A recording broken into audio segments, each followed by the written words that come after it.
Amoros, and we are recording now, to lead into lead abatement and whomever has that presentation ready for us from the administration. Very good. Thank you, Counselor. It's good to see everybody. And we were fortunate enough to receive an announcement 2 Fridays ago that the city will be receiving $3.3 million for lead abatement, which is going to be used to mediate 150 homes in the city. And as you know, lead has been a problem in our city for quite some time. Being that we have an older housing stock, a lot of homes built before 1948, we still have a large presence of lead paint. Lead paint, as you all know, is a very bad health hazard within our community that many third-class cities have been battling for decades. So we're very pleased to receive this grant. Jamal has a presentation that he is going to be sharing with council, so I'll just turn it over to him, and we'll be happy to answer any questions.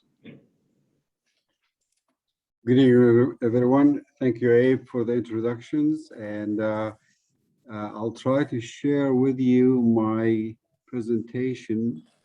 Can you all see the PowerPoint? No. Not yet. Did you hit share screen at the bottom, Jamal? I did. Let me do it again. So it's not showing anything, actually. It just shows the main screen altogether. So one more time. Jamal, do you have the document open on one of your screens? Yes, Okay. it is. Yes, it is open, actually. Thank you for that, but it's open, and usually it pops on the screen right away. There we go. Okay, all right. It looks like it's coming. Good. Well, technology. Well, and again, this presentation in part was presented to you probably about 2 months ago. At the time, we had a panel from the Department of Health, Berks Community Health Centers, as well as EPA and the Center for Disease Control and Prevention. And why is it so important to us? As Abe indicated, it's basically because we have staggering statistics that we share with you. The city of Reading is the 3rd highest city in the Commonwealth of Pennsylvania for lead poisonings itself. On an average, every year we report an additional 500 cases, and through the health centers that we have, hospitals and institutions there are about 3,000 cases reported of children with elevated blood level there. The blood level, the elevated blood poisoning there is simply attributed to lead-based paint, and that was banned back in 1978. When you look at the stock of housing in the city of Reading itself, and I'll jump to another slide here, it shows that most of the housing stocks were built before 1978, and as such, it increases the ratio of high blood poisoning within children who are living in the city of Reading. In fact, the statistics goes further to say that children with lead poisonings are 2 times more in Black children and about 3.5 times more in Hispanic children. So how do we abate this problem? What can we do about it? And why is it so important for us to understand that a problem like this will impact the future of our students and our children? Lead poisonings for a child who is under age of 6 while they are still in the development stages, it attacks their nerve system, and as such it will impact their growth as well as their learning ability. All of these are factors that would lead to less desirable situation in which children who are impacted by or affected by the lead poisonings will actually report lower IQs, as well as will not perform as good in school. And considering that one of the mayor's pillars is actually education, improving education, that is a very essential component to us when we really need to take action on all of these measures in there. So lead poisoning with children is a very serious matter, and I'm glad that we are actually at this point in time taking action towards abating this problem within the city of Reading. For our viewers, just before we get into the technicality of matters, if your child is actually exhibiting loss of appetite or a chronic stomach ache, as well as less activities, then probably it is time for you to ask the pediatrics to conduct a blood testings in there and see if there is any symptoms of high or elevated lead in the child's blood stream itself. So our goal for this, as indicated, we have two parts. The very first part is actually the federal grant that we received recently. About 2 weeks ago, we were the proud recipient of two programs. The very first one is the lead hazard reduction grant, and that's about 2.9 million. And then the healthy home improvement grant, that's 400,000. And the healthy home, if you ask what is healthy home, it's a program that will augment the effort that we are conducting for lead remediation and lead abatement. For instance, if we are in a home and we find out that the basement is occupied and we've conducted a sample of radon in the basement, and the basement shows high counts of radon, then probably that will be a good ground for us to do radon abatement system for the children to be in a safe environment altogether. So the health home program will come into play more effectively. They're gonna Actually, get rid of the deer. Yes, they are. which deer is Sure that? that everybody's on mute. I'm sorry, Jamal, just 1 minute. So Thank you, everyone. So the second program that we have, and we mentioned this earlier, is that actually we have applied also through the Department of Health for the same program, and we are a sub-recipient for $157,000, in which we are going to remediate 10 homes within a period of 2 years itself. So we have our work cut out for us, and as such, we have three terms that we would like to share with you: the short, medium, and the long term. And starting with the short term, we really need to bring awareness about the blood lead testing in our community itself.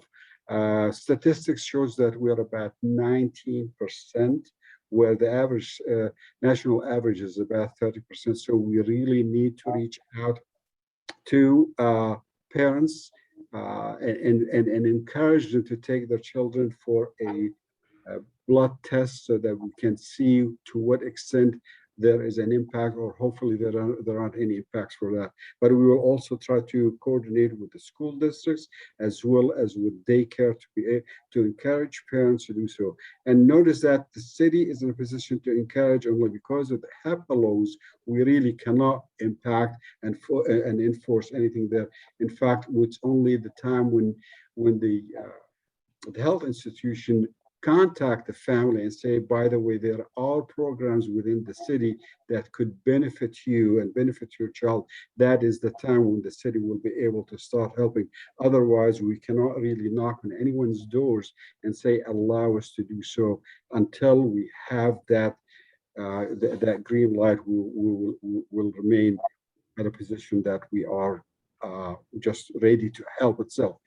The program has to have 4 components to it, or 4 employees, full-time employees.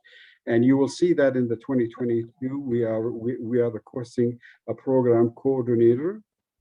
We're also requesting a program manager or a project manager, and we will request a risk assessor. These are actually trained courses, and the applicants will receive specific certifications from EPA. And then we are actually launching right now, with the help of Region 3, a program for certifying lead remediation contractors. And we really need to do so as quick as possible. Lead remediation is a very long process itself, and we are targeting small contractors simply because we would like to benefit communities with and neighboring contractors within our area, and we feel that by educating them, we'll probably be able to spread the effect a lot faster to our neighbors to be able to do a better job altogether. Within a year time, we will start working with the Berks County Action Weatherization program, and that is the BCAP is a program that is also used to help families who they have faulty windows or dysfunctioning heaters or maybe a leak roof. These are the same type of homes that we will be targeting itself, and we are looking to work with BCAP in order to launch in a better healthy home programs altogether. So we will also try to establish a program in which we are going to look for a temporary relocation, simply because when we are targeting 50 homes a year or 150 in 3 years, that's basically translates to about 4 to 5 homes. So we will be looking for temporary relocations of the families, and we are working with partners who are actually at this point in time are looking into helping us with some of these issues itself. So all that together, going on to the long terms, our plan is to accomplish the 50 homes per year. We are actually looking into working with several organizations, building bridges with Redding Tower Hospital, Berks County Health Community Centers in there, as well as working with local contractors to make sure that we can target these homes and be able to provide a health food for our children. That's the essence of what we're trying to do. And obviously, and hopefully in a year or two from now, we are hoping that we will be able to apply again. Our goal is to run a program for several years and not only just 3 years altogether. I would like to conclude by extending my sincere thanks to our partners, the Center for Disease Control and Prevention, who they've been with us every step of the way, the environmental protection agencies, as well as Berks County, Berks Community Health Center, Berks County Workforce, and RAWA, as well as the NAACP. Their help and their advice and guidance will be greatly appreciated through the whole time. That's it in summary, and I'll be more than happy to answer any questions you have. Okay, thanks, Jamal. You certainly answered some of the questions I had regarding capacity, and also reaching out and a firm relationship established with all of our healthcare and health-minded institutions in our community. We certainly want to do everything that we can to protect our most vulnerable of our city. And I have a couple of questions open, but I'd like to ask fellow council members if they have any comments or questions at this time.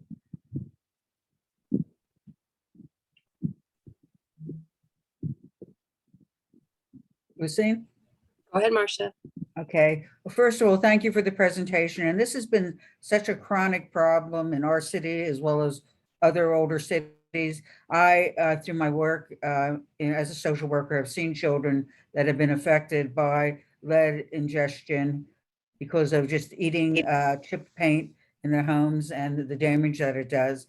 So I think it's a good plan to be able to have alternative housing where rehabilitation occurs. I think that's really vital. But I think it's also important to do the education around the signs and such so that those children who may be affected can be referred to early intervention. Are our partners going to be doing that at all to be able to make sure they get directed to where they might need as far as services in case they may already be affected by lead paint poisoning?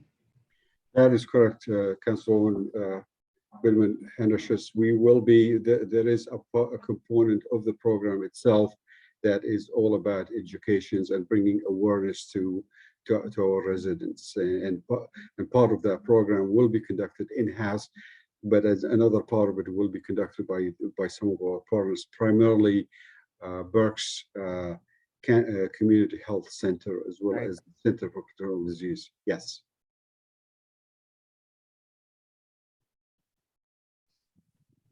Any other questions, Marcia?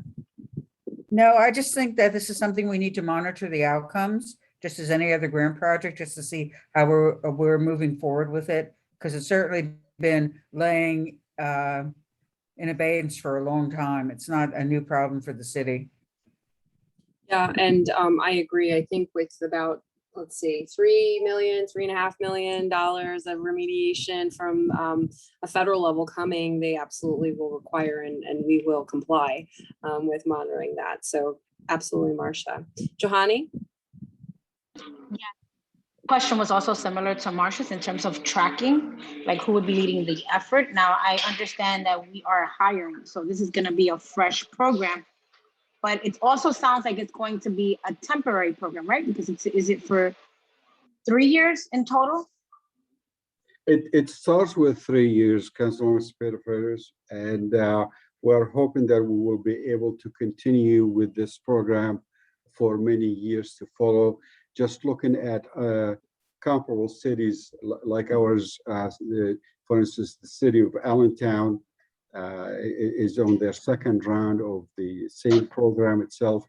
The city of Lancaster is probably on their third or fourth round itself. So once the program starts, we are hoping that it will not be temporary any longer, but it will continue to grow and basically pick up more momentum to that. That is the intent here, is to start small and then grow the program itself. 150 homes within the city of Reading is basically scratching the surface. What we have in terms of the population that we have, and just if you recall that slide, we have about 80% of our homes in the city of Reading are actually built before 1978. So the likelihood of having children in these homes continue to be quite ample, and as a result of this, a program like this should continue in one shape or form. There are other programs that also the state is taking actions into that, and we will be probably part of these programs in the years to come, in which there are organizations that the FIC organization is asking for the state to come up with a similar program to the one that the federal program has altogether. So I would say 3 years is the duration of this program, but I don't think it will be the end of it. Got it. And then what is the tentative start date? We have started, and that's a very good question. I love your questions in there. The very first part of it is that actually by October 31st, we must finalize the program and submit to HUD a complete analogy of what we are going to do in terms of staffing, in terms of how we are going to control the funds. And we are capitalizing on the fact that we do have staff who are very experienced with HUD programs. So we don't need to add on to that. In fact, some of our staff are very knowledgeable and very comfortable with handling this, from fiscal officers. So that part of it will just be a continuation, but we are going to add where the implementation program altogether. So by October 31st, we will submit our very first one. At that time, we will enter an agreement with HUD, and it's called the Form 1044. That's when the clock starts ticking there. We are anticipating it sometimes probably beginning of next year, early January, when we will start. And the funding for this project has already been received? No, we have not. No. I'm sorry, go ahead. I should let you finish your question. No, it's okay. I was just curious if the funding was received, but I think you said no. So should I assume it's pending on the submission of the final program, the finalized program? Any HUD program, that is correct. Once we receive the contract and it will be signed by our mayor, It will be just like any HUD program altogether, and that is basically we will incur the expenses, and then we'll send them the invoices, and then we will be able to withdraw. We will have a line of credit similar to the others that we have for the emergency solution grants or the whole program, the CDBG. It will be very similar to that, and we will just draw on these from that line credit. Okay, Thank you. Thank you.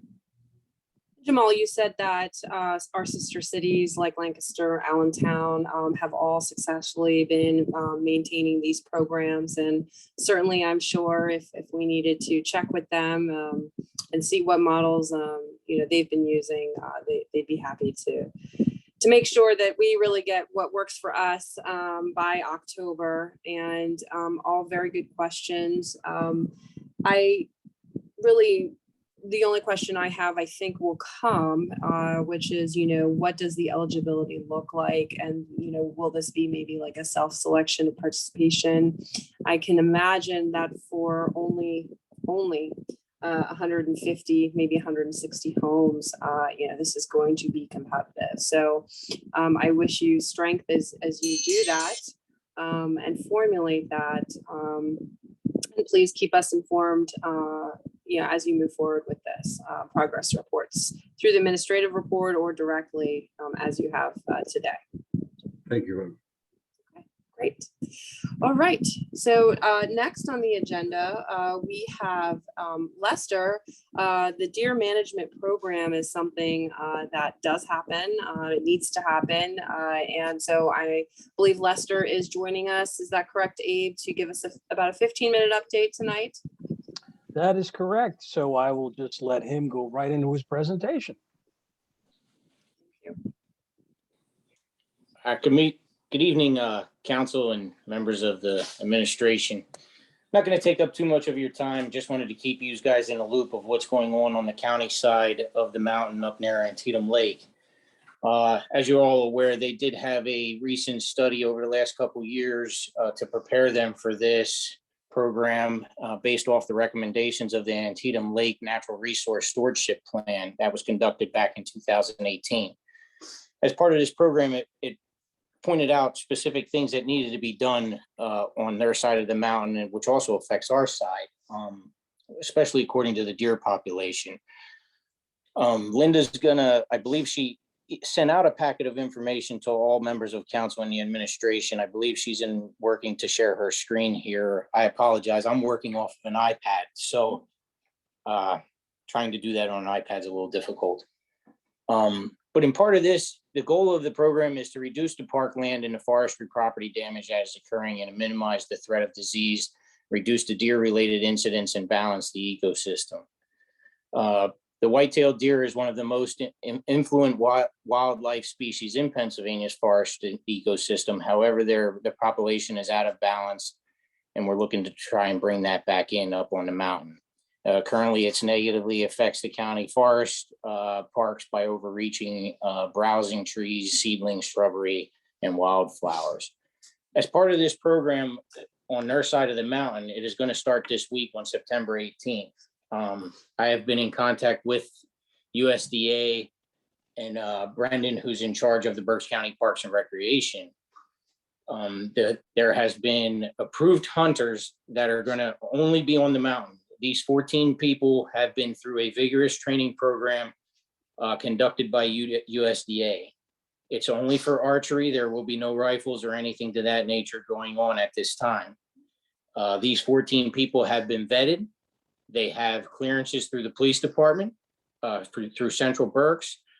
We have all of their vehicle information and all their personal information. There should be nobody else hunting up there except for these 14 people on the county side. As part of the map that Linda's sharing there on the screen, anything in green is county-owned property. With that being said, there's one small portion that will not be utilized because of where it's positioned on the mountain does not let any hunters get in there without crossing our property. And currently we're not participating in the program. Hopefully, after speaking with the administration shortly, we could possibly within the next year or two come to some type of agreement and be able to participate in this program with the assistance of USDA. We are not managing this program, and neither is Berks County Parks. This is all being managed by the USDA. They have total control of this. They were hired to do this. And like I said, that they have vetted these 14 people up and down the whole 9 yards to make sure everything was kosher with them. During their land surveys, they brought to my attention that they found between 13 and 18 tree stands up in the mountain on our property and on the county side that shouldn't have been there. They have worked to identify those tree stands and actually notify those people that their actions were illegal, and they are taking measures to correct that with the county, with USDA, and the Game Commission.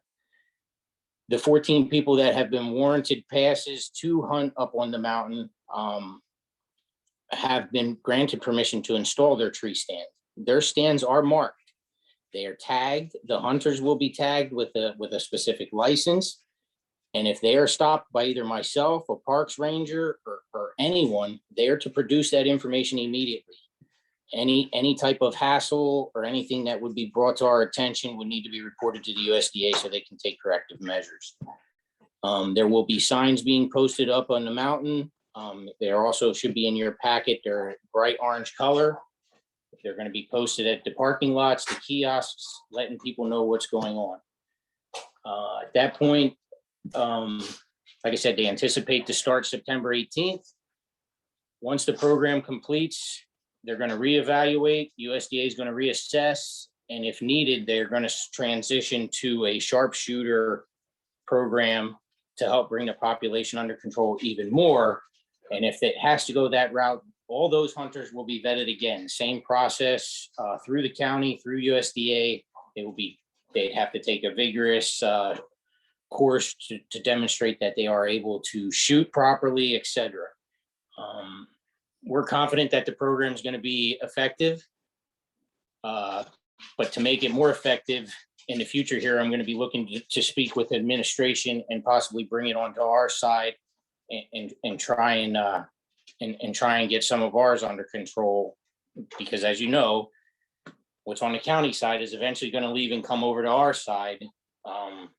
And then we're going to have headaches and stuff on our side as well with trying to keep the management under control. With that said, did anybody have any questions for me? As far as Linda showing you the sign that will be posted, like I said, the program is going to run right into next year, the end of January. It is only archery. Anyone who hears any type of gunfire or anything up on the mountain is still recommended to call the police department, so it can be investigated. Thanks, Lester. Yeah, you addressed what I thought was, what do we do when they all come into Reading? Because we already see so many deer here, and I imagine that we will see that some of that occur. And I think the outreach and education to inform the people who live in our city to be aware, they may not be familiar with orange or hunting or deer, seasons in general, if they're using the trails to be safe themselves, just in case. So excellent presentation and outreach. I believe Donna has a question, and then Marcia. Well,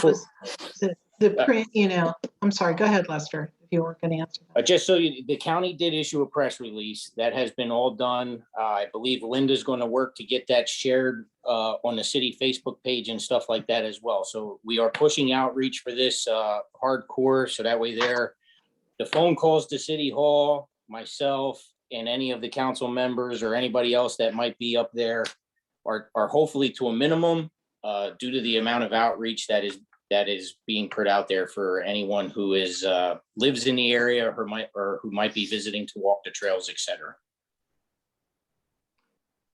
That's really centers on my concerns are going to be, I think, not only just here within the city of Reading and all Berks County, but folks regionally from here. So those press releases bilingual, of course, should go beyond the city of Reading. It should go, Pottstown, Pottsville, all the, Lancaster, Allentown, all the adjacent media markets, because that is a place that many people come to from beyond just the county of Berks. I'm always really concerned about safety, and I know we have to do this. We went through this several years ago at Charles Evans. I assume we'll be going through this again, probably because of the deer population area that comes up the river via River Road and Cartack and Riverside.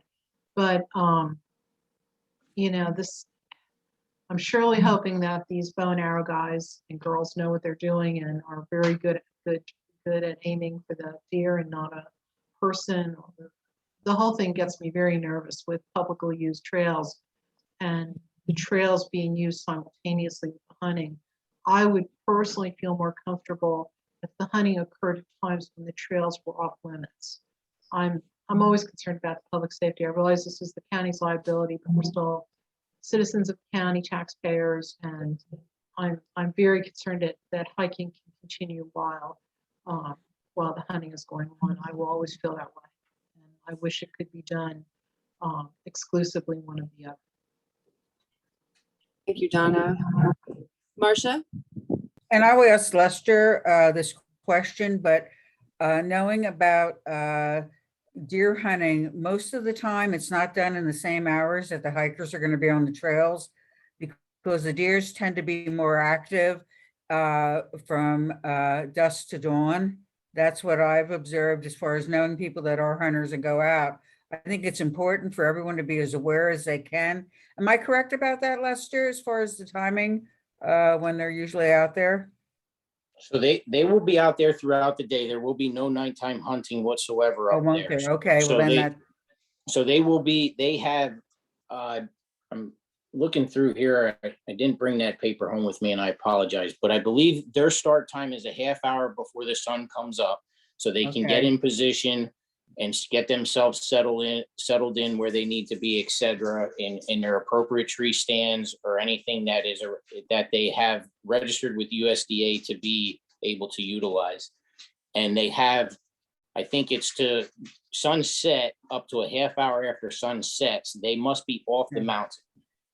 If the police department, Central Berks, or anybody drives around and sees any of the vehicles that are registered to this program still present, they're going to work to track these individuals down by phone or whatever to figure out if they're still searching for the deer that they might have captured, or what the issue is as far as did they have some complications and just didn't make it back to their car, et cetera. But there are strict timelines in place. They can only be there when they're supposed to be there. Other than that, they have to leave. They cannot be present. But these activities will be during the day, not in the evening. Okay, and then that being said, and following up on Donna's remark, the fact is that this issue has come up at the Mount Penn Preserve. However, it wasn't discussed as far as the actual hunt, just the need for it. So I think it's very important that the Mount Penn Preserve also be promoting this, so that all the partners that we have on the mountains, from the people that do the bike riding to the hikers, to everyone else and all the surrounding municipalities, be very much promoting this, not only through press releases, but on their Facebook pages, any other ways that we can get it out. I'm going to be making a personal call to the chair and the co-chair of the Mount Penn Preserve to make sure that that's happening, because it is a major activity out on the mountain that was, again, never discussed at our last Mount Penn Preserve meeting. And I'm sure it was in the offing at that point. On the reason why this needs to be done, and I do believe we need to look at this for the city, what's been happening, and I apologize, my dog wants to talk right now, but what needs to happen on the mountain is the fact that all the deer that are up there are eating the trees that are when they're in their infancy stages. And as a result, we're not having the replacement of our tree stock up on the mountain because a lot of it's disappearing. So if we're going to be having a properly treed mountain, we're going to need to be able to make sure that we have a good management plan for the deer. They don't have any predator at this point except for automobiles.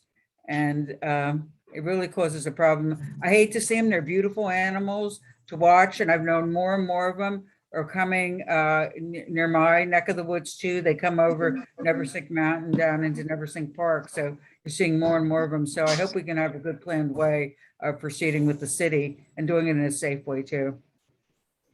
Like I said, I look forward to having those talks with the administration shortly. We have a little bit of a timeline to get some of this stuff done. And again, I'll be communicating all that through my chain of command and trying to work to see what our next steps could possibly be in partaking possibly in this program in the future. But as of right now, it is just strictly county property, will not be on the city property at all. They might walk through city property to get to where they need to be depending on their location, but there will be absolutely no hunting permitted on our property. Right. And like Linda confirmed, their hunting will take place 30 minutes before sunrise and 30 minutes after sunset. They must vacate the area after that time frame. It's interesting because that's the more difficult time to get the deer. They're usually up more at night, but you know, that be what it is. Thank you, and thank you, Lester. I look forward to getting an update and understanding better how we in the city then would be able to approach this next round or when we're ready to make sure that we do have a strong ecosystem, one in which it's supporting our biodiversity here for the city of Reading and our county. So thank you. Lucy, Yes. one I'm other sorry. detail. If the 14 hunters that Lester described, they aren't going to be roaming the full county property. The county has it divided out into parcels and each hunter will be assigned a parcel. Okay. So it's very controlled. Thank you, Linda. Thanks. And again, we will make certainly all information that we have available to the public and guide everybody, any concerned citizen that has questions to Lester as our point person as we move forward in this program. From now, I should say, not now, the 18th until, was it January 29th, I think is what I saw. So, very good, thank you. All right, so we are moving on, staying on time with our agenda, which I very much appreciate. Who would you know to get on there? Hey, Strat, did you want to say something? No, let it go. Okay, just let me know since you don't have your screen. Just let me know when you need to make a comment, okay, or a question. Thank you. We have a significant public works update, and it looks like we have a couple of topics, about 20 minutes altogether. If that's correct, I see Stan ready to dive in. So Stan or Abe, if you want to introduce what's next with the updates from Public Works, please. Thank you. And I must commend administration for allowing, it's funny, when Nicole came in and Bethany's been here in sustainability, and obviously Steve's doing a great job in solid waste, is we were tackling a different aspect of sustainability the city has never seen. And I'm very proud to introduce Nicole because there's a lot of things that have occurred in the last few weeks, months that have driven the city of Reading towards that sustainability aspect that we've all been wanting to do the past few years. And thank you, administration, for allowing us to do. And Frank has been holding the charge and holding our hands through it. And Nicole has been doing a great job with Bethany as well. And as a testament, we had a great summit with the EAC this past Friday afternoon, and that's when Nicole's going to speak about as well, along with two more conversations that she's picked the ball up very well, and you'll hear that in the next few minutes. Nicole, please. Well, thank you, Stan, and good evening, council members. I was asked to provide an update this evening on a couple of projects and events that as Stan said, have been happening in the past few weeks. I'm going to talk on 3 topics, and Stan is going to address rain gardens. So if you'd prefer I stop between each for questions or wait till the end, I'll leave it up to you. So the first thing is Stan mentioned this past Friday, The EAC, Environmental Advisory Council, along with city administration and city staff, had a 3-hour summit.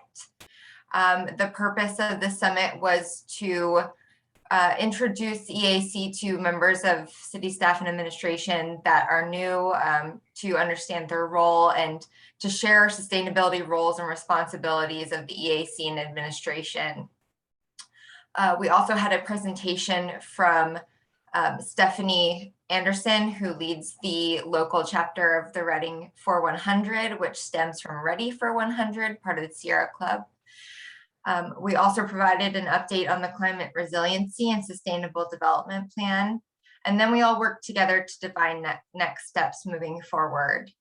I think this is a really productive meeting, and we all left feeling really good about the future.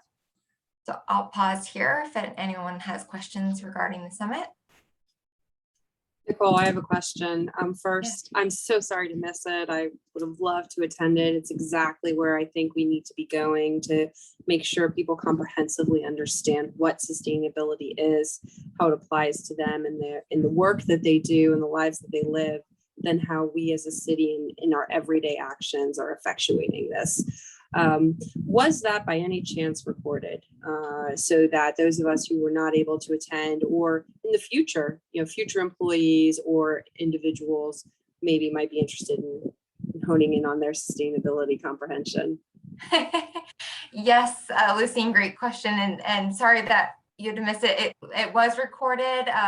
Michelle has a copy of that. And I did see a couple emails come through, Michelle, so I'll get back to you on that. I was out today, so I'll be catching up on those. But yes, we have recorded that and it will be available for viewing.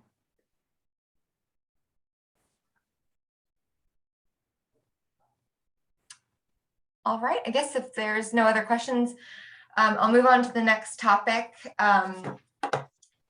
Also, last week, we had our kickoff for the partnership. We're working with the Pennsylvania Department of Environmental Protection, their Department of Energy, partnering with our wastewater treatment plant in a new program they've created for energy efficiency. The ultimate goal of this program is to achieve a 10 to 20% energy reduction at our plant. We kicked that off last week and we provided them with some initial data to open an account for us in Energy Star Portfolio Manager, which is where we're going to be tracking that energy data, where we can see we provided them 2 years of past data and we'll be providing 3 years moving forward so we can understand the successes of anything that we implement based on the energy assessment that they're going to provide us.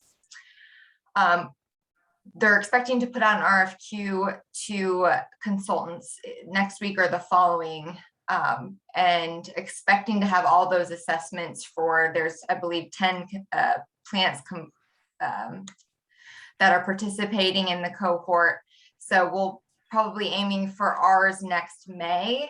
We want to kind of wait to do our assessment until kind of the end of the cycle, because we're still trying to get additional data with all the new changes that have been implemented in the wastewater treatment plant with the new construction and things. So we'll have a better baseline to work with moving forward.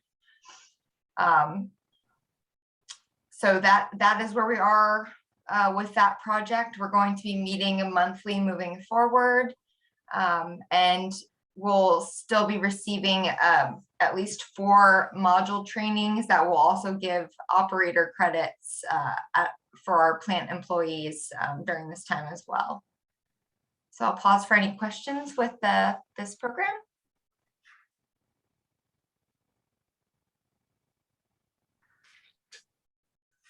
All right. And then lastly, I'm going to talk about the LED street project. So I believe this started in 2010 with 600 of the municipal owned streetlights upgraded with LED lighting.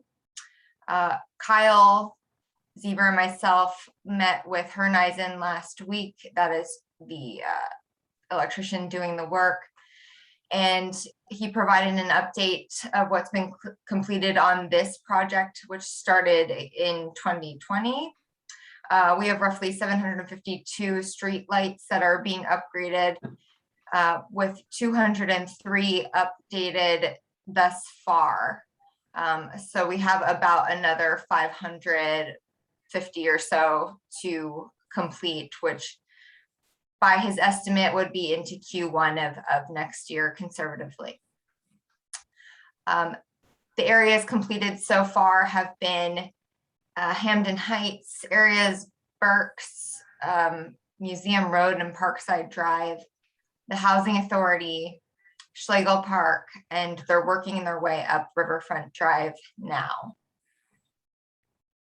And moving forward, Herneisen will be providing us with monthly updates, so we'll be able to keep better track of the progress for this project.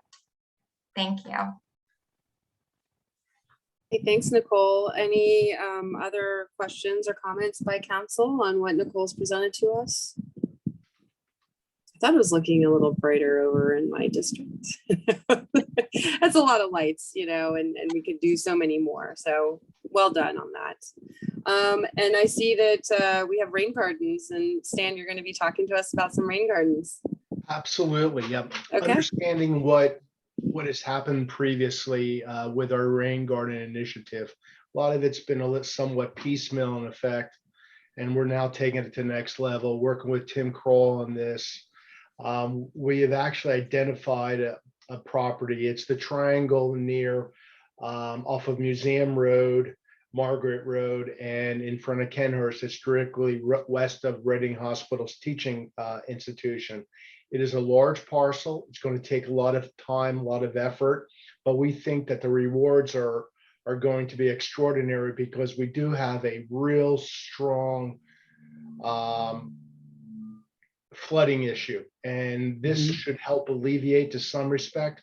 But we're also going to take it to the next level. Sometimes rain gardens can look like just I would say cattails, if you will. But what we're going to do is try to mimic the buildings, the structures that are there. We have the historic bridge on Museum Road. We have the teaching college, school, and then we have the museum itself. So we're going to try to blend all this in and get something that's going to be a testament to the city of Reading. And then with our MS4, it's going to really complement extraordinarily well. Well, that's good news. I have plenty to say on that. Any other council members have any questions? Go ahead, Donna. You're unmute yourself. All I know is as long as I can remember, that huge county triangle has been something that I've hated, that's an eyesore, that I kept wishing the hospital in its better, more fiduciarily sound days could have done something with that and created a nice green space there. I'm assuming you're talking about a green space, almost like a pocket park concept, that will take away all that impervious surface and make it more attractive. That is a gateway to the city. So to make it a more attractive gateway to the city as well. It will be an attractive gateway, is correct. However, to delineate that triangle as a pocket park could be awfully difficult because of all the crosswalks that we have, and then the ADA. I guess I'm saying in terms of pocket greenway. I'll yeah, it would be a beautiful green field, if you will. I would hate, and maybe there may be some benches we can walk across, but let's go through the I can design. understand it would just be not used for the people wouldn't use it per se as individuals. Yes, I we're get not going that to be from able the- to sit on our blankets and Right. watch fireworks, Lucine. Right. But that it would be a nice green area. That is correct. And then to the next level, I've already, in a few months previous, I spoke to Lester about it as well. And one thing we want to do is ensure that we do not bring in any invasive plants. We want everything to be native to Pennsylvania and specifically Berks County. I'm not Good. saying we're going to grow mushrooms, but we are going to be It'll probably happen anyhow if it's wet enough. but that's where we want to go. We want to make sure that it is, again, as the gateway, and that's the administration's thought process also to bring us into the city and beautiful signage. It's not, I don't think it's going to be like neon green, but we're going to figure it out. Now, if you can find in a public works area somewhere in one of your storage areas, for years and years, there was a really cool old sign, very basic font that said Welcome City of Reading or something like that. It was there for years, probably from the 50s on. It's very neat. It's very simple. It's very basic. If you can find that somewhere and reinstall that, that would be great. And I'll help you Understood. look for it if you need somebody to go rummaging. Okay? Because that was there Thank you. forever, and it's such a neat classic old sign. Well, with your ask of this past October, where we looked at some of the older Christmas decorations and some of the areas that they were stored for the last 30, 40 years, you don't even want to venture into the. I'll venture in. Just let me No, know. you don't. It's not safe. No, so we'll work that through. Thank you. Well, I'm thinking you may have these in like 14th Street or something. This is a regular street sign. This isn't decorative. This is a regular street sign. Okay, I'll talk to you more about it later offline. thank you. Yeah, Stan, I would love to see any plans or renderings, when you get to that point. I remember that we talked about this. Charlie and I walked that area a year ago at least. That's what it was. And that it's been a topic that I've discussed with both the Wyomissing and West Reading boroughs, specifically for MS4 and stormwater mitigation. We see tremendous amount of impact, there as it culminates where all of it's intersectional and that it's a gateway, but it's even more of a unique gateway because it's three of those municipalities that come together, and we have the pool and we have the park and we have the museum. We have the Arboretum. So seemingly we have a lot of green space, but there's so much flow coming from all the impervious, asphalt that is there with trajectory and momentum. So we've actually seen several bridges go out and not be able to be repaired. As you know very well, the paving, has been neglected and disrupted to a point where we absolutely need to remediate it. Interestingly enough, too, down there, if people have been over in that area and my neck of the woods, there is a Frisbee disc golf course down there now. There is pickleball courts that are down there now. So that's a highly developed area in terms of park and green space that the community is making commitments towards. I even understand there might be a pocket skate park going in there. And as excited as I am about that, that also means more concrete. So we have to really work together, I think, with our adjacent municipalities and maybe, think through what's really going to make sense there. Anything at this point will be beneficial. I'm so happy to hear you reporting that this is moving forward and a priority that the administration, again, has endorsed and made a priority in our goals because we see improvements throughout. Not just our roads, but the health of our community, the well-being, and I appreciate it. So thanks for that update. Keep us posted as you move through that. Absolutely. Thank you. Welcome. Okay, so we are at agenda review. I'm going to give everybody a minute to pull up the agenda for tonight's regular meeting. And we do have, let's see here. Pastor Philippe Fana, has he committed, Linda, to presenting the invocation this evening? Yes, very good. And we have, let's see, there was an executive session conducted after the August 30th COW. So we'll note that. Again, roll call, Council President will be absent. Proclamations and presentations. There's accommodation this evening that I requested for Touch's Essential Art Installation. It's honoring the essential workers during the pandemic, and it will be accepted by Bruce Becker, who is the artist. Hopefully, most of you have heard about this project. It was unveiled on Labor Day. Public comment. Linda, do we have anyone signed up or has anything been submitted? No, nothing. Okay, very good. And we don't anticipate any public remarks. And just a reminder too, I know that we do get remarks on Facebook while we are meeting. Those are not official comments or remarks that are occurring during our council meeting, although I know council members, you might see them. So please refrain from feeling the need to answer or address them because all comments, even when we're meeting virtually, need to come through the protocol that we've established. So we move forward, approval of the agenda and minutes, and then we have the consent agenda. We have resolution A, which is authorizing the flying of the flag over city, the flag over city buildings or facilities where possible. Does administration want to speak towards that? I think it's pretty clear, but I just want to make sure we have the background there. Yes, Counselor, this is the POW MIA flag that we wish to display correctly, the same size as the American flag as well. We wish to do this in all facilities where the American flag is currently in. I know that Frank Dombaski has taken a leadership role and to order the flags and to make sure that they're being hoisted properly. So if Frank has anything to add, I'd welcome that.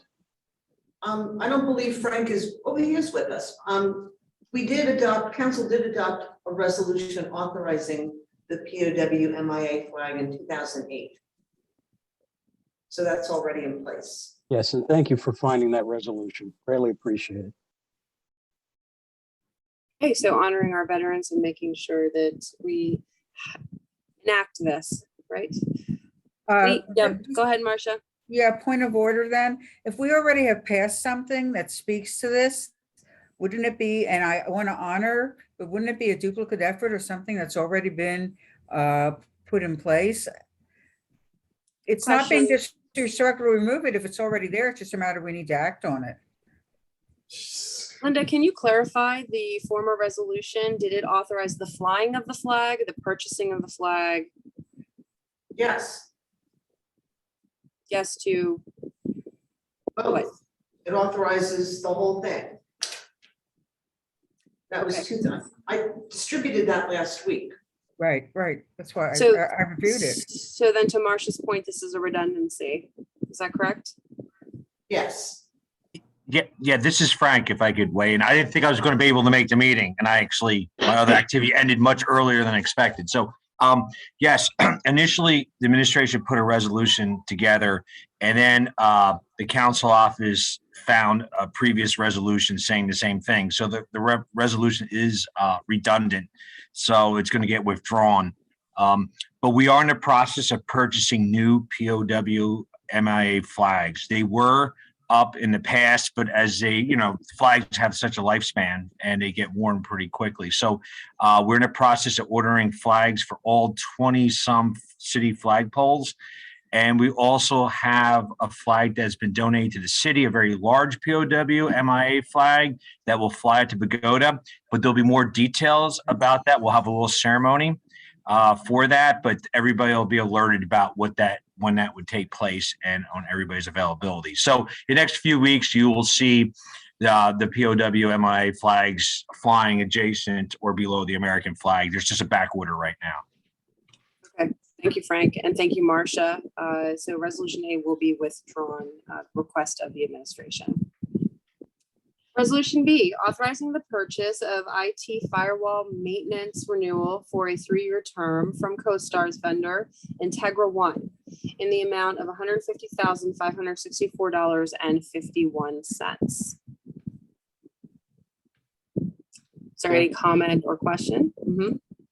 This is an annual purchase. When the IT manager brought it to me, I asked if we could do a 3-year renewal and get a better quote.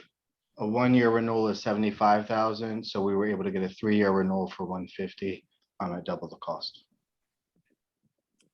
And this is the firewall that protects the city's digital infrastructure. Very important. Any questions or comments for Jamar? Getting some feedback there. Okay. C, award of contract to Stryker Medical of Chicago, Illinois, who is a CoStarz vendor, in the amount of $1,082,040. Everybody, just mute themselves. I'm having a little interference. Let me turn radio. Okay, thank you. Thanks, Chief. Pending the transfer for the purchase of EMS equipment, and that's consisting of heart monitor, defibrillators, AEDs, automatic chest compression devices for the Department of Fire and Rescue Services and its partnering EMS fire agencies in the Regional Assistance to Firefighter Grant. Chief, would you like to speak on that? Sure I can. Our EMS Deputy Chief, Michael Sninsky, worked with an EMS and along with Lieutenant Litzenberger. They worked with a local outside EMS and fire grant writer on this application to FEMA for an Assistance to Firefighters grant. This is for a regional grant that involves 7 other agencies, EMS and fire in the region, that improves the chances of being awarded this grant. The total amount of this comes to the amount of the contract for all these agencies. Our portion of this is roughly 47% of the award. What we need to do here, the grant is a reimbursement grant. So in order for us to move forward with the purchase, we need to award the contract in order to get the invoice and draw down from FEMA the grant fundings. This will be tied to the intro bill E and the intro ordinances, which covers the incoming funds there. Once we receive the total, it'll be 980 some thousand, 983,672 from FEMA. Once this contract's awarded, we could draw down on the grant, and that'll go into the agency fund line. And then we'll also be billing the other agencies involved for their matching portions of this to go into that same line under that. It's written as we're sort of putting the cart before the horse with the contract award, but in the transfer authorization, it's more of an appropriation, a budget appropriation rather than a transfer. We're going to be increasing the budgetary revenue and expenditure lines in the agency fund to account for both the incoming funds of the 980,000 from FEMA and also the 50,000 matching from our the other agencies involved in this grant. So if it makes sense to everybody. So this part here, the award of contract allows us to invoice to make the, once this is approved, we could reach out and get invoice for this. Then we could therefore draw down from FEMA the 980,000 from the grant funding, and then move that in the agency line, and also bill the other agencies for their matching portions. The city's matching, the department's matching portion of 48,000. I don't have the amounts in here, is already in capital, was approved in the capital budget for last year. Okay, I'm glad you have a handle on that, Chief. It sounds pretty complex. And I'm sure Jamar is with you. And every Jamar, step yeah, of the we way. work with the finance department, Jamar and Michael on this. They've been very helpful, and I think we got everything lined up to move forward with this. Just need the approvals here. And so for everybody, that would be the introduction of Resolution E Ordinance E is where Chief is saying the corresponding action will be, the next step will be coming. So if you're looking down the agenda, that's what he was referring to. So any questions here for Chief on awarding the contract to Stryker, which is what we are taking action on this evening? Council, Strat?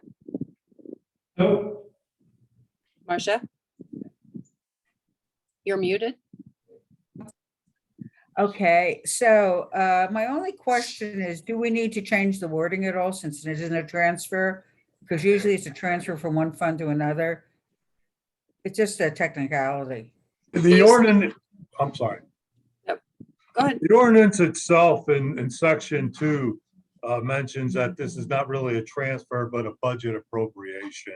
And, Okay. And the lines being increased by the amount of the FEMA's amount and the matching funds from the other agencies. Thank you, Marcia. I was just speaking to the resolution, but I'm sure it's not a big issue if it's clarified in the ordinance. Thank you, Chief. Any other questions on this award of contract? So again, these 3 items are under the, I'm sorry, the first one will be withdrawn. These 2 items are under the consent agenda. Excuse me, Lucine, can you hear me? Yes, hi, Maria. Oh, hi. No, I just want to make a comment that based on my past experience regarding any grants received from FEMA, whatever the chief say makes sense, like you, after the grant is approved, you will pay for the, for whatever you buy or for whatever you use in that money, and then you will send the paperwork to FEMA, FEMA reimburse the city. So. Thank you, Maria. It seems like most awards are operating in that style now of reimbursement. So thank you for verifying that, especially with FEMA. Okay. All right. So then the resolution D, I'm sorry, is authorizing conditional offers of employment to the following probationary paramedic to be effective September 16th of 2021. Those 3 individuals are Abigail Rogers, Benjamin Shearer, and Nicole McClintock. Yes, these 3 paramedics completed the civil service process, all the exams and all the background checks, and we're looking to start them in the academy on Thursday. So with that, we're still short in the paramedic ranks, and we're still going to be actively recruiting. It still leaves us with some vacancies, but this is a step forward and provides some much needed help to the EMS division. That's great. And I see a lot of positions being advertised in a pretty effective way. So I hope that willing and able qualified individuals will step forward and come and be part of these teams in the city of Reading. So we have administrative report this evening. I know from being at the conference this morning, the mayor is not with us. Abe, will you be presenting that report this evening? That is correct. Yes, I will. Okay, and I know that I have reached out to the mayor directly. We hope that he will be able to attend and tune in to some of our regular meetings. He's always welcome, and we appreciate you giving your robust administrative reports in his absence. We have a report from the Office of the Auditor that has been submitted, right, Maria? Everything is good for this evening? Small one tonight, very brief tonight. Thank you. You're welcome. And we do not have any reports this evening from the department directors, boards, authorities, or commissions. Is that correct? Okay, don't hold back. We love getting updates. So, all right, so ordinances for final passage, we have 2. Bill A is 63-2021. This is authorizing a referendum question on the 2022 primary election ballot. That question is, shall section 907 of the Reading Home Rule Charter be eliminated as it is in violation of state statute 53 PA CS, oh boy, 2962B, which does not allow a charter to place taxation limits on the governing body apart from State Act 511. I think this is pretty much housekeeping. We've discussed this. Is there anything to discuss? Any further questions at this time? Lucina, actually, I have something I would point out. I think we need to do a motion to amend to change the language to make sure that it's presented for the primary, because this won't be presented in time for the general election. I think the current language references the general election. It says primary. It says never mind. 2022 Okay. primary. It says primary Great. election. Yeah, it does. Never Yeah. mind. You good, Fred? We're good. Awesome. Thank you. I'd rather you go through everything with a fine tooth comb. Marcia, Yeah, just a question, and I don't know when we're going to be addressing the issue of what we had forwarded to the Board of Election to be put on the ballot, which was worded the general election. We need to make sure that we take all action necessary. I am not happy with the Board of Elections response to not putting that on the ballot, and I'm sure that's shared with many of the fellow councilors. I totally agree with that. And I think we need to go into executive session to discuss options. Absolutely, immediately after this conversation. okay, so you both are requesting executive session on that topic. Absolutely. And Fred, you're fully aware and prepared to jump into an executive session to guide us through some of our concerns with what they are referencing? Okay, other council members, how do you agree with that, Strat? Yes. Okay, Johanny, Melissa? Yeah, yes. Yep, so we'll be going into a brief executive session in between the committee of the whole and the regular meeting regarding some, Fred, how would you state that? Potential litigation. Potential litigation. Definitely possible litigation. Very good. So anything specifically on Bill A? Are we good there? Bill B, 64-2021, authorizing the transfer of $32,000 in grant funding from the PA EMS provider Foundation Highmark into the grants and gifts line of the agency fund budget for the replacement purchase of stair chairs for the department's ambulances. This was introduced at the August 23rd regular meeting. I think it was pretty, we talked about this at the August meeting when this was first introduced. It was a grant received through the EMS Provider Foundation and Highmark. The money was already received, and this is just to move money within that, the transfer within that line to make the purchase of the stair chairs. Okay, Chief, thank you. Any questions or comments, counselors, on Bill B? Very good. So we have several new ordinances to introduce. Marcia, do you want to go through those? Sure. Okay, starting with Bill number 65, authorizing the transfer of $45,000 within the 2021 Department of Public Works Utilities Division budget, contracted services to cover storm-related electrical costs for the rest of the year. And I guess, who would like to address that one? Abe or Stan? I can do that, please. Working with Jamar and his team, we were able to find monies which we know are in the budget. This is just a reallocation what's already been approved. These monies for contracted services isn't going to be spent, and where we will spend it is other ways, directed more towards power and light. So it's in Jamar's hands on that, and it worked out very well for us being able to pay the bill. Thank you, Jamar. Okay. Any questions from council? Okay. Bill number 66 is vacating and removing from the topographical survey of the city of the portion of the city right of way for State Route 3422 known as the Penn Street, and authorizing the execution of a deed transferring the vacated portion of the right of way of Penn Street to Reading Area Community College. And I believe we had discussed this previously.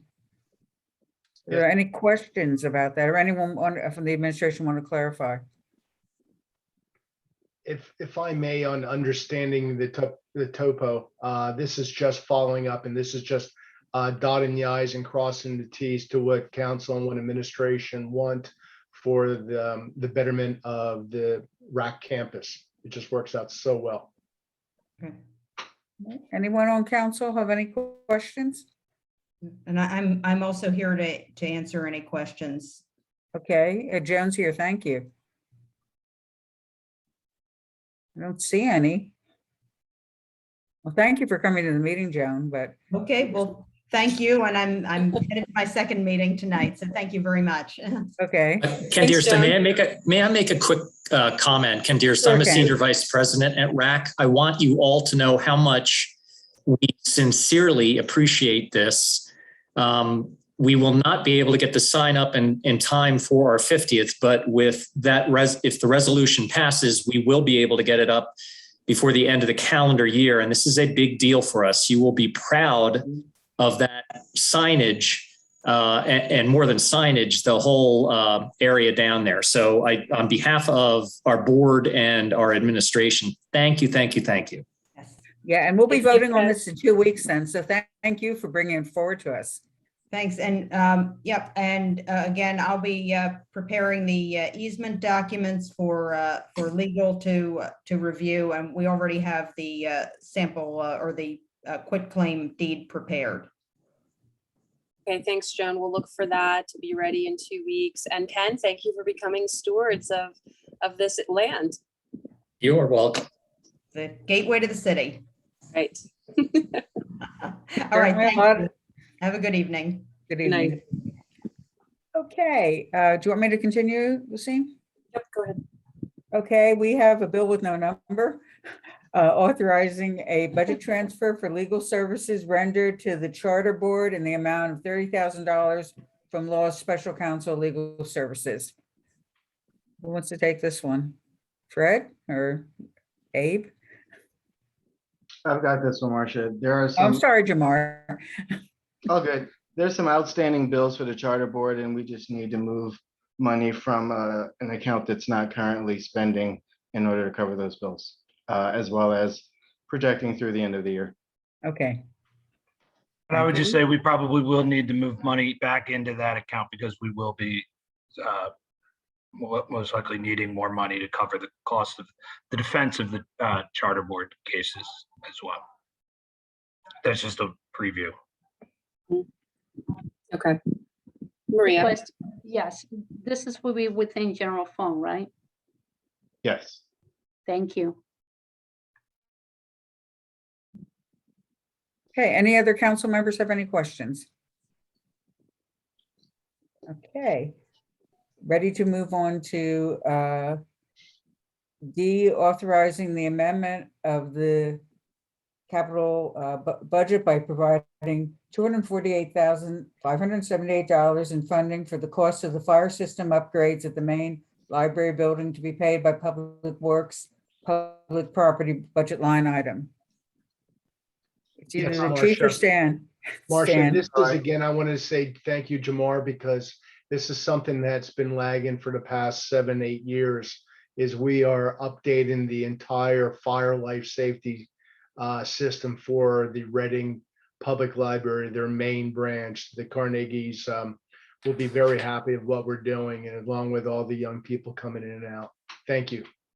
You. Any questions from council? Okay.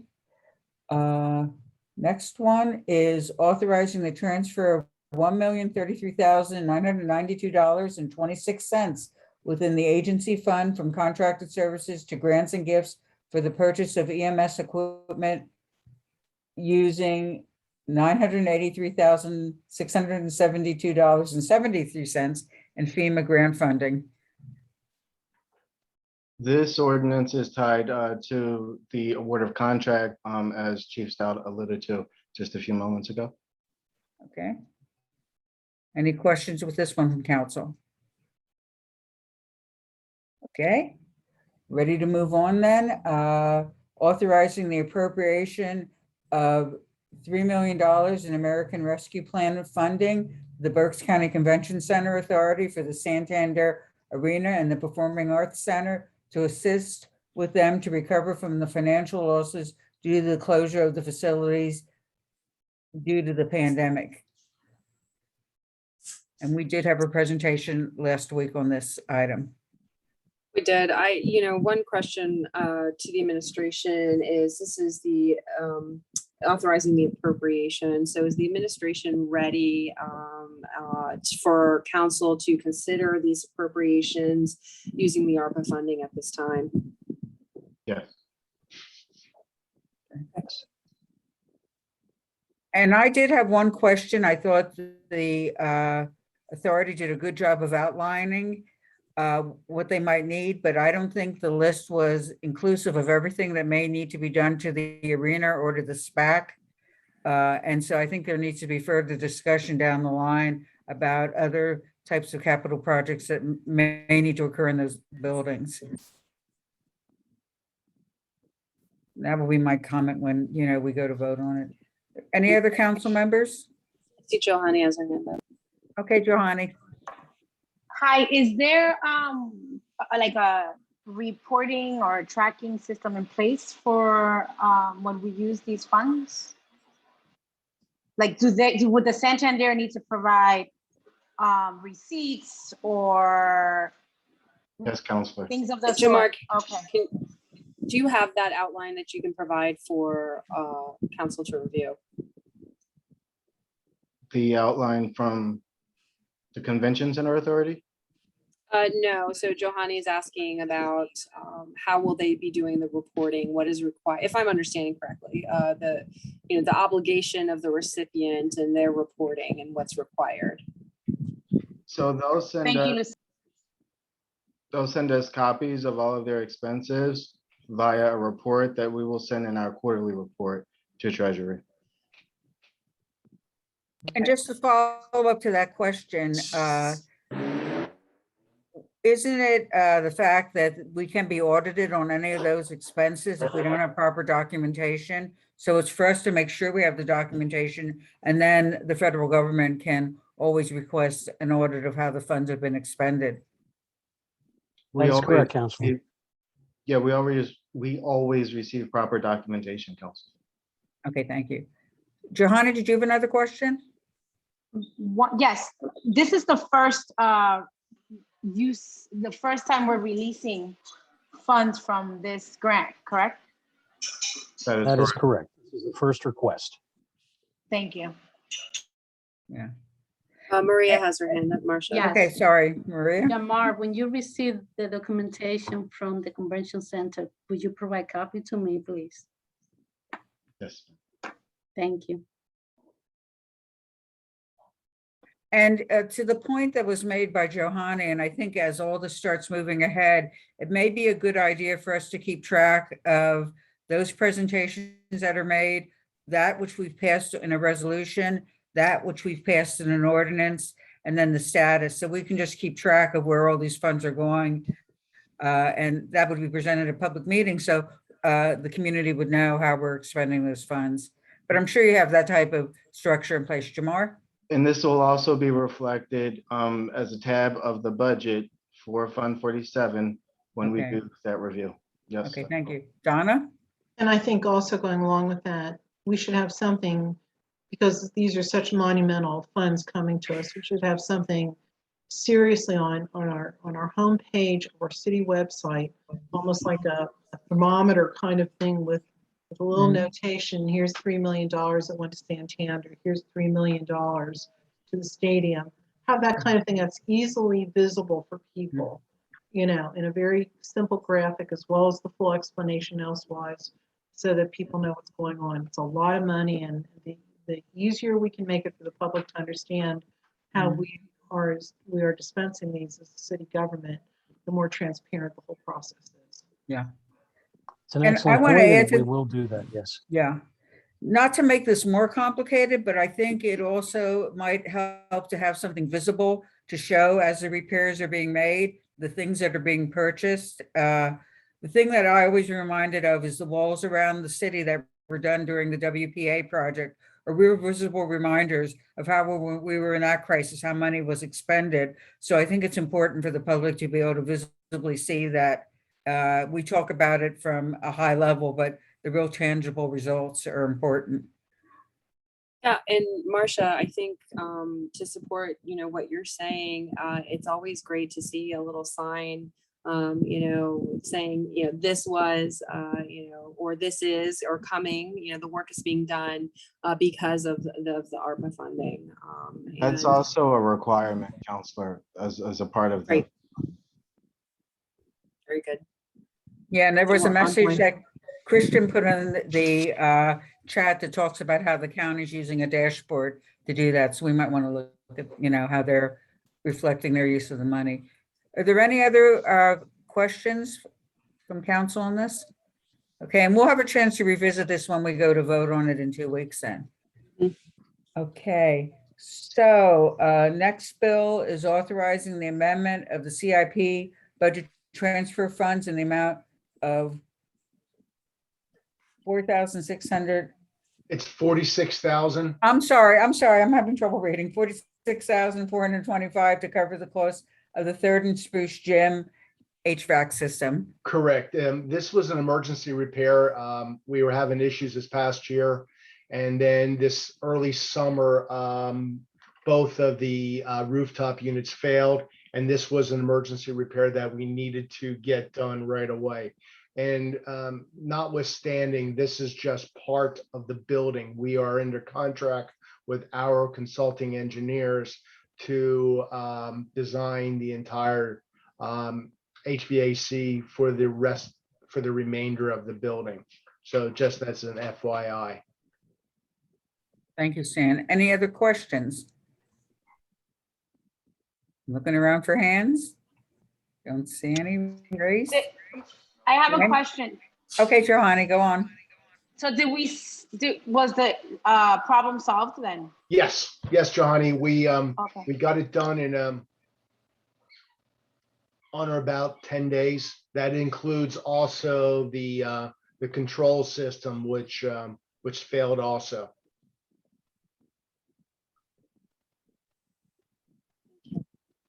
And I think that's a good question. We have had quite a few emergency types of work that need to be done across the city continuously.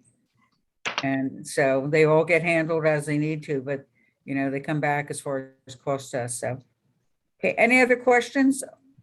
And I'll move on to the next or the last section of ordinance, increasing the base salary of the Deputy Chief of Police, RVR Ortiz, to $101,757.04 per annum. And I don't know who wants to speak to this. The chief isn't on.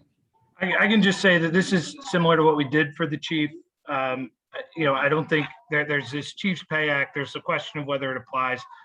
Frankly, I don't think that it does, but what I'd said in April, I think is true here. I think we need to, retain officers that rise through the ranks to the hierarchy of the police department, and by keeping some of the benefits, excluding overtime that the FOP is awarded, is one way to do that. Okay. Is anyone else from the administration, Chief Ternelli or Managing Director, any comments? Okay. Council, any questions? I see Johanny. I can see your hand up. Hi, I'm a little confused because I thought recently we had approved a 4.5% increase. Was it not applied to Deputy Chief? Correct. He's not a Is this member of the FOP.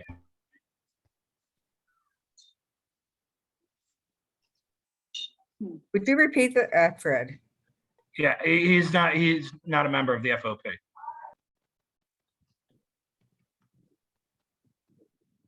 Just he and Chief Ternell are the only two police department employees that are not members. Not members of the FOP? And since they're management employees, the position ordinance has to be amended. Thank you. Yes, Is that clear to you, Is that Johanny? a question? Yeah, I don't go know on. why I thought there were increases already allocated for this year, so that's why I'm a little Yeah, I'm a little confused. I'm sorry. As to what's being presented. Since he's not a member of the FOP, the increase did not automatically trigger for him. And that's why this has to be done separately. What percentage of an increase does this represent? 4.5. So from what I'm hearing, it's the same amount that follows what happened with the FOP contract. And Johan, is your hand still up or? No, is this the same? So were both the chief and deputy chief excluded from that 4.5% increase that we Yes. had voted, that the body Yes. had voted in favor of? Yes. So so now what about the increase that was already allocated to management in this year? Is this an additional increase, and is it only for deputy chief? Or did we do the same for chief? Because refresh my memory here. We did the same for chief in April, and we're doing this, and it's going to be retroactive. I think this should be worded a little different. They are both police officers. They're both members of the Fraternal Order of Police. You should possibly say they're not in the bargaining area of the FOP, but they are members of the Fraternal Order of Police. Just a You said- clarification, Strat, the FOP is not mentioned in the ordinance, okay? It was only It mentioned in the is. discussion, or it is. If you look at section 3 of the actual ordinance, Oh, it is, it okay. reads, yeah. Well, then, So I'm going to ask, since this is an introduction of the ordinance, that we have this placed as an item on the next week's committee of the whole. And so that everybody can take some time to digest and gather your thoughts, present them to the chief and to Fred, and possibly to Jamar, or whoever you need internally. Abe, you let us know so that we can be prepared to have a further dialogue on this next week. Sounds like we need some more dialogue. Okay. does that help you, Johanny? Because I know you still have your hand up. Yeah, so the question has already been presented, and then we'll just receive a Yeah. more detailed Have more explanation. Thank you. opportunity to discuss, yeah. Awesome, thank you. Sure, thank you. Okay, it's done with the introduction of ordinances. Did we go through everything? We have those 2 resolutions. Okay, yep, good job. 2 resolutions, maybe we can do them together. They're both appointments. First is Jerry Jones to the Blighted Property Review Committee. The second is Rebecca Noviello. Did I say that correctly? Noviello or Noviello? Close enough. To the Environmental Advisory Council. Excellent, excellent. Excellent. Thanks, Strat. Good. Okay. All right. So we have a request for an executive session. It's 6:37 right now. I guess that who else do we need to stay on for the executive session? And I guess we should stay in time for a 7 p.m. start for our regular meeting, if we can. Is that feasible? Okay. Linda, we're scheduled for 7 p.m. start, right? Correct. Okay, we're going to adhere to that. That gives us several minutes to speak in executive session and then to take a quick break. Okay, so at this time, I'll ask Linda to remove everybody from the public meeting arena, to remove the recording, to detach from the social media streams. Let's see, Fred and